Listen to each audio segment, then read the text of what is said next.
नमस्कार जय जगन्नाथ मु जिनु स्मार्ट किचन को आपण को अनेक अनेक स्वागत करुच्ची।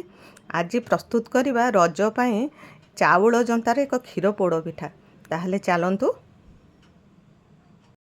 पोड़ पिठार प्रथम नियम होची सबु जिनस गोटे मापरे व्यवहार करवा। ग्लास हो गिना हो कप हो जहाँ से गोटे जिनस व्यवहार करिवे। मु एठी गोटे कप रे चाउल नहीं ताकू भल भाव 3 ରୁ 4 थर धोई नवा।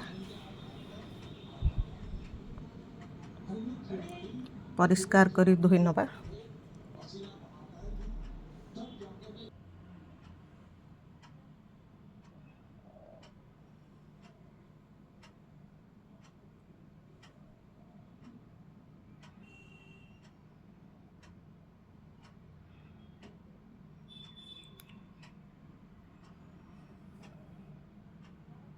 धोई सारिया परे चाउल को 6 ରୁ 7 घंटा भल भाव बतुरई दवा।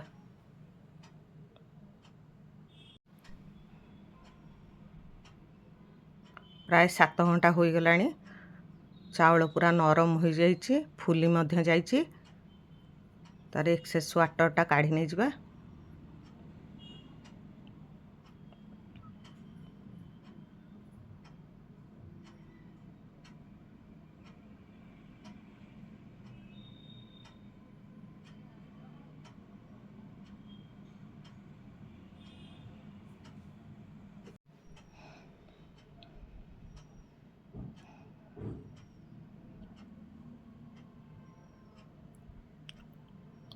मिक्सचर जार रे चाउल को रखिदबा।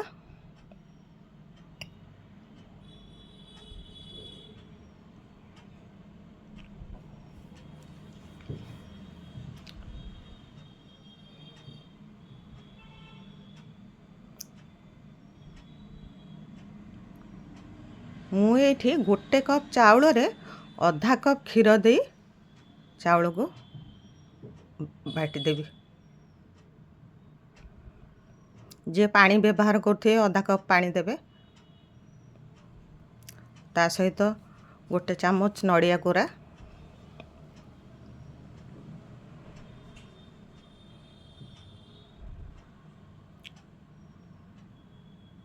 भल करी चिकन करी बाटी नवा। देखंतु आणटी एमती प्रस्तुत हबो।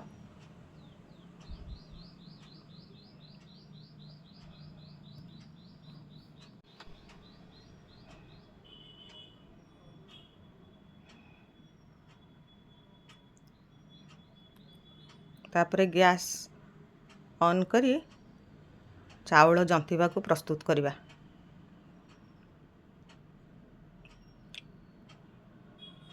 दुई कप क्षीर मु एथिरे नेबी। गोटे कप चाउल रे 2 कप क्षीर आउ आधा कप क्षीर रे चाउल को बाटी थिले एति व्यवहार हबो।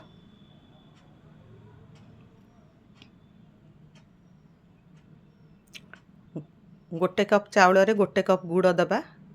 जे चीनी भी व्यवहार करथे से गोटे कप चीनी मध्य देई परिबे।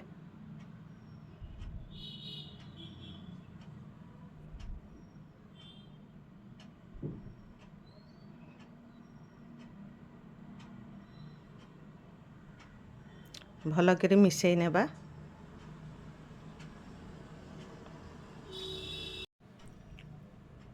दुईटा तेजपत्र एठी पके दबा। कटा नड़िया देबा। कोरा नड़िया देबा।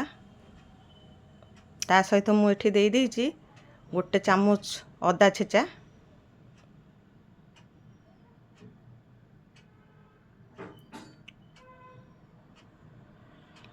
गोलमरीच गुजराती गुंड,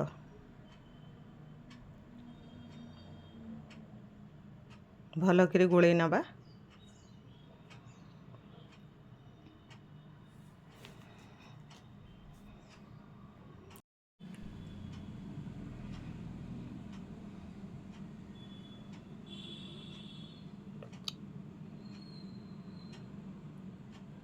एठी गोटे हाथ रे आण दउथिबे आ गोटे हाथ रे गोळौथिबे।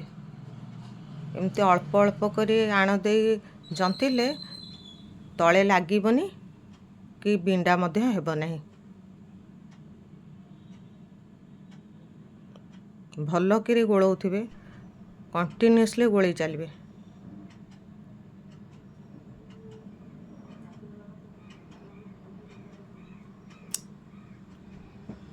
এই ଗୋଳେଇବାଟା ଟିକେ କଷ୍ଟ କାମ। କଣ୍ଟିନ୍ୟୁଅସଲି ଆକୁ ଗୋଳେଇ ଚାଲିବେ।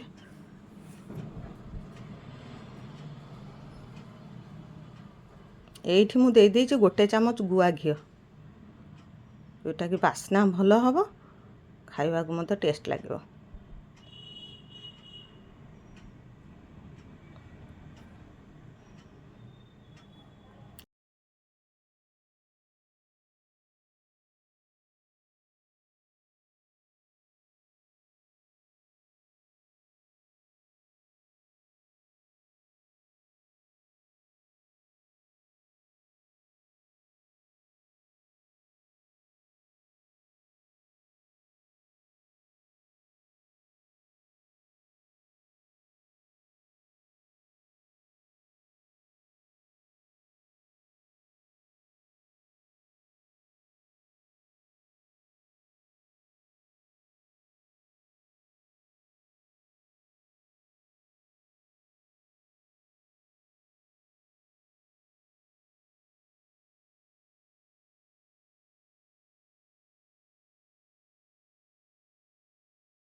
ତଳେ ଭଲ କରି କଦଳୀ ପତ୍ର ଦେଇଦେବା।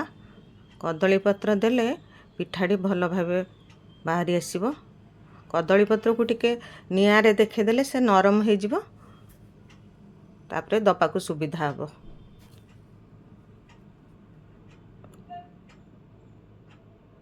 ଘିଅ ଟିକେ ଭଲ କରି ବ୍ରସ୍ କରିନେବେ।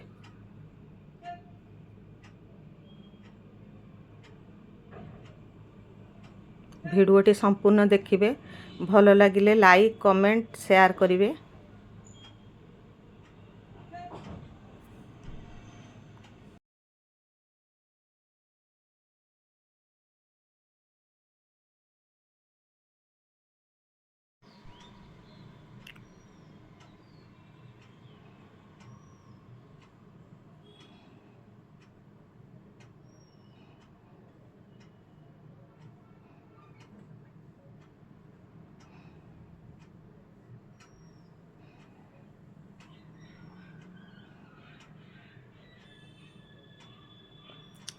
ଟିକେ ପାଣି ହାତ କି ହାତରେ ଘିଅ ଟିକେ କି ତେଲ ଟିକେ ଲଗେଇକି ଉପରେ ଟିକେ ପାଲିସ୍ କରିଦେବା, କି ଗୋଟେ ଗିନା ସାହାଯ୍ୟରେ ବି କରିପାରିବେ।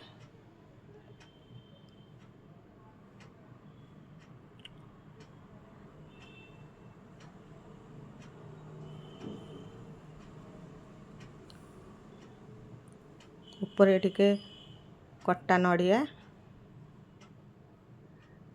କାଜୁ, କିସମିସ୍ ଦେଇଦେବେ।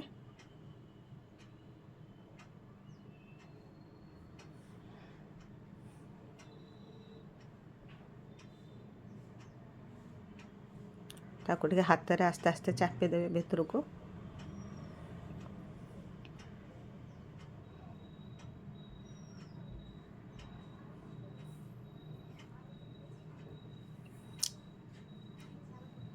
ଉପରେ ଖଣ୍ଡେ କଦଳୀ ପତ୍ର ଦେଇଦେବେ।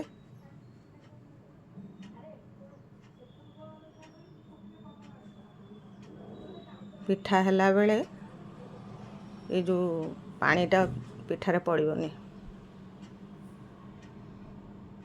ପିଠାଟି ପ୍ରାୟ 50ରୁ 60 ମିନିଟ୍ ଲାଗିବ।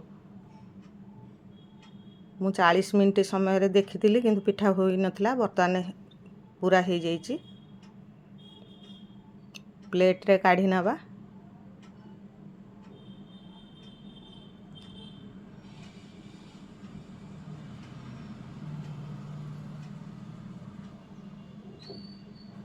ପିଠାଟି ଦେଖନ୍ତୁ କେଡ଼େ ସୁନ୍ଦର ହେଇ ବାହାରିଗଲା। ବହୁତ ମନ ଖୁସି ହେଇଗଲା, ତ ମୁଁ ଟିକେ ଆପଣଙ୍କୁ ଟେକି ଦେଖେଇ ଦେଇଛି ଆଉ।